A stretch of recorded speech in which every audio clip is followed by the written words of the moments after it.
Une étrange affaire à présent, celle du meurtre d'un opposant au pouvoir algérien, Ali Messili. C'était il y a plus de 20 ans à Paris. Mais aujourd'hui, l'affaire rebondit. Un diplomate a été interpellé à Marseille. Il est soupçonné d'être le commanditaire et il pourrait être confronté bientôt à ses accusateurs, Joseph Tual et Alexandre Dupont.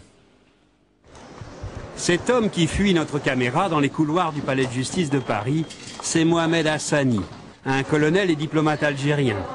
Il est soupçonné d'être le commanditaire du meurtre d'Ali Messili le 7 avril 1987. Ali Messili, avocat et porte-parole de l'opposition algérienne de l'époque, est assassiné de 3 balles en plein Paris. Quelques semaines plus tard, la brigade criminelle arrête un certain Amelou.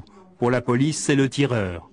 Pourtant, Amelou est immédiatement expulsé vers l'Algérie sur ordre de Charles Pasqua, ministre de l'Intérieur. Depuis, le dossier Messili n'est toujours pas résolu. Un homme met en cause Hassani. C'est un ancien colonel de la sécurité militaire algérienne. Il vit caché en Allemagne sous protection policière.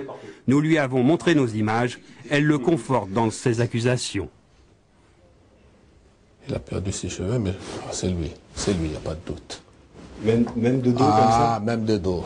Je l'ai connu, il n'y a pas de doute. Qu'est-ce que vous avez vécu avec ce monsieur? Bon, je l'ai connu une seule fois, c'était à l'été 87, lorsqu'il était venu rendre visite à Amelou, qui a été caché et dissimulé à Skikda.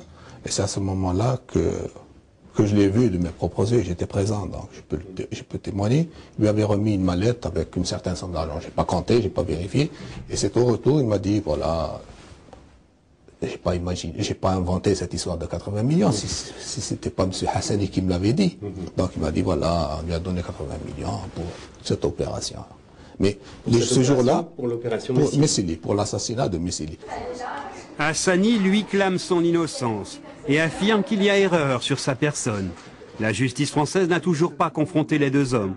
Pour Annie Messili, veuve de la victime, cela pourrait être capital dans ce dossier, vieux de 21 ans. La personne qui a été interpellée au 15 août n'a pas été mise en détention, mais a été mise sous contrôle judiciaire. Donc le risque est celui-là. Effectivement, il peut s'en aller, mais bon, voilà. Donc je voudrais pas qu'on me rejoue cet épisode-là, et je voudrais qu'enfin la justice suive son cours.